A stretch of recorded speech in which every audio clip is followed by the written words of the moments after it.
Hi guys, good morning. Happy Saturday to all. It is around 9 o'clock. Tapos na tayong kumain ng breakfast. So ang aming breakfast ni Daddy ay scrambled egg with peppers from our garden. Yung banana pepper guys, and then yung ating kamatis. Sinahog na din natin yan sa ating scrambled egg. Nilagyan natin ng cheese and ham, pati na rin onion. And then nag-toast lang tayo ng 2 piraso ng sourdough bread. So kahapon, hindi tayo nakapag garden tour. Dahil pagkatapos natin magtrabaho, talagang tayo ay napagod ng malala. Anyway, tayo ay mag-ikot-ikot sa ating garden para tumingin ang ating mga pwede nang i-harvest na mga gulay. So medyo ano na guys, medyo lumalamig na talaga sa ating area. Unti-unti na rin nalalagas ang mga dahon. Magluto ako ng beans ng ating ng dalaga. So titingnan natin kung meron pa tayong mga harvest na mga yellow and green beans. Ayan. Ano ba yan? Meron tayo dito mga bubuyog. So nakapag-defrost ako or nakakita pa ako ng isang balot ng ground pork. Dadagdagan pa natin yung beans dahil yun nga ay paborito talaga ni ate. Dito sa A-frame guys, ang ating cucumber ay pa din, mayabong pa din. Although yung mga ibang dahon ay tuyo na. So ayan, meron pa tayong isang inaantay. Kita nyo ba yan guys? Ito pa rin, mataas. So patuloy lang natin itong didiligan. Hindi ko kailangan magdilig kasi umulan ng isang araw.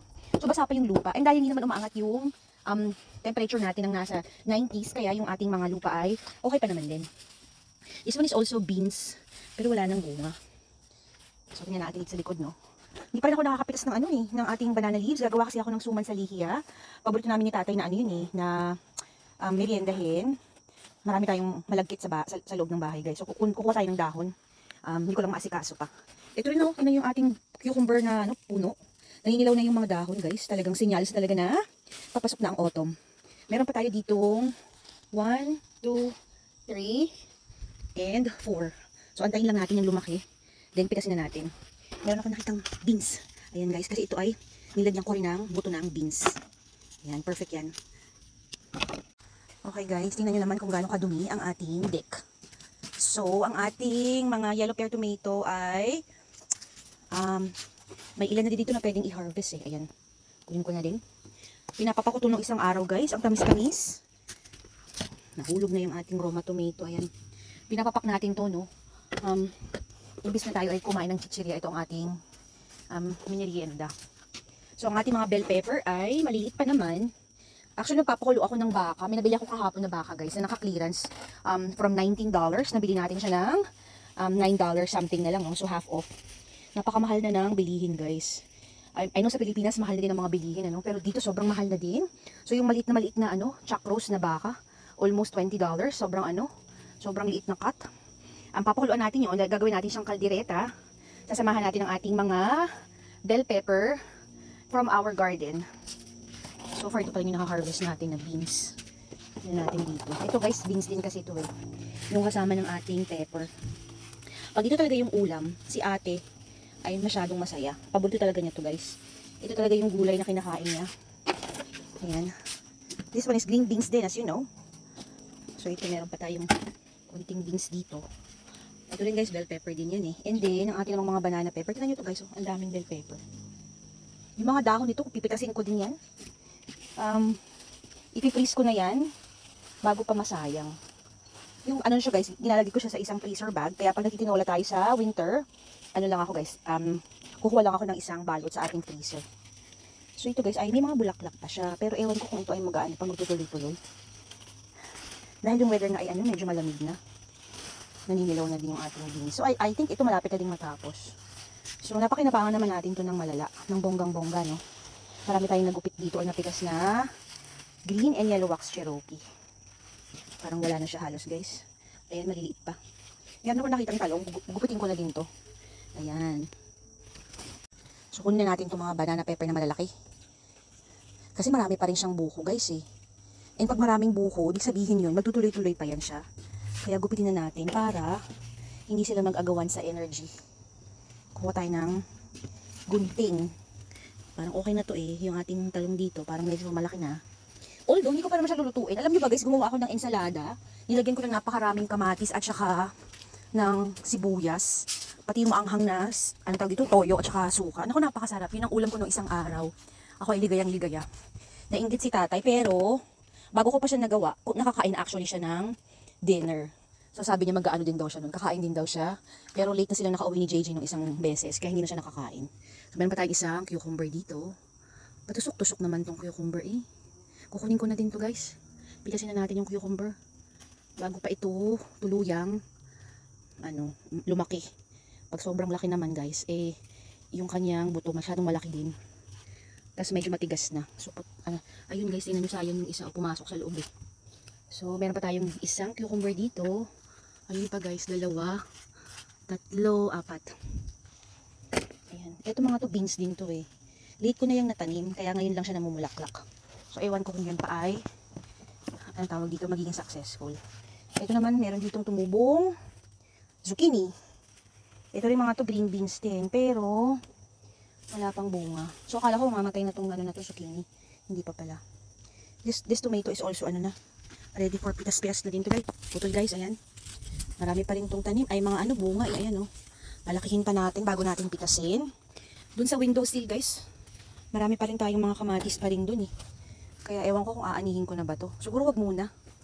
And then, dito naman ang ating Oregon Springs. Ayan, mukhang to, guys. Mamumula na siya soon. Ayan. So, ipaanin muna natin dyan. Stay put lang muna siya dyan. Yung ating kalamansi. Napakayabong. Ipapasok natin yan bago magtaglamig. Tingnan nyo, papakita ko sa inyo guys yung ating talong. Sa paso lang yan, pero tingnan nyo, napakadaming bunga. Kita nyo ba yan guys? 1, 2, 3, 4, 5. 6 ang bunga. Sana ay umabot pa yan. Hindi ko pala silip yung ating tanim na kamatis dun sa corner.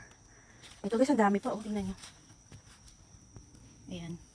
Napakadami nating tomatoes. At napakadumi rin ang ating likuran.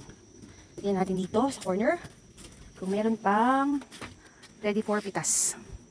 Wala pa rin guys. Ano pa rin siya? Green pa din siya. Anyway, nakapagpitas naman na ako, no? Kaka-upload ko lang ng picture. Madaming bell pepper, maraming kamatis, saka sili. Ayan, tingnan nyo ba naman yan? Talaga naman napakadaming blessing. Every year, marami akong tinatanim na tomatoes. Natutuwa kasi ako. Pero next year siguro, hindi na ganito kadami. Para hindi naman hindi masayang. Natutuwa kasi ako guys makita pag napakarami niyang bunga. Hindi naman natin nakakain lahat, Alam nyo ba? Comment down below kung nasubukan nyo na. 3 sa mga pasyente ko ng mga lola, sabi nila, masarap daw itong iprito na green tomato. Yung hihiwain mo siya, ipiprito mo lang, breadcrumbs, lalagyan mo sa i-breaded mo, parang breadcrumbs or flour, tapos ipiprito. Napakasarap daw. Hindi ko pa nasusubukan, pero parang gusto ko siyang itry. Dahil talaga namang nag-uumapaw naman ang ating green tomatoes. Ayan, tingnan nyo yan. Okay. Sa taas, nagtanim ako ng pechay. Merong tumubong ilan. So, ewan ko kung magtutuloy-tuloy yun, Pag hindi naman, ay okay lang. Yun naman kasi ay pinaghugutan natin ng mga green beans na lupa. Hindi ko alam kung magdidilig ako guys kasi magagawa pa ako ng ating documentation. Ito namang ating yellow pear tomato. Tingnan nyo guys, merong calcium deficiency. Nangingitim yung ilalim. So, ganyan na nangyayari pag kulang sa nutrients. Okay. Dami ko pang napitas na ghost pepper guys. I-freeze na natin yun. Ayan, antayin natin to guys. Siguro mga ilang araw lang, pwede na yan. Okay. Ito parang masarap iprito kasi malalaki siya. Ayan guys, malalaki. Ng mga kamatis. Ito rin, sobrang napakalaki ng puno niya guys. Ayan tingnan niyo. Napasok na ako guys, pero silipin muna natin ang ating front porch. Dahil umulan ng bongga, tingnan niyo ang ating silosia. Napakaganda ng tubo. Sana ito guys hindi mamatay. Kasi maganda yan sa fall. Yung kulay ba niya, nakakatuwa. Ayan ang ating dianthus na pula. Ang ating red polka dot with red begonia. Ito guys, dito ko nakupit yung mga siling maaanghang. Ayan, yung iba na mula na Ayan, ang dami pang ghost pepper.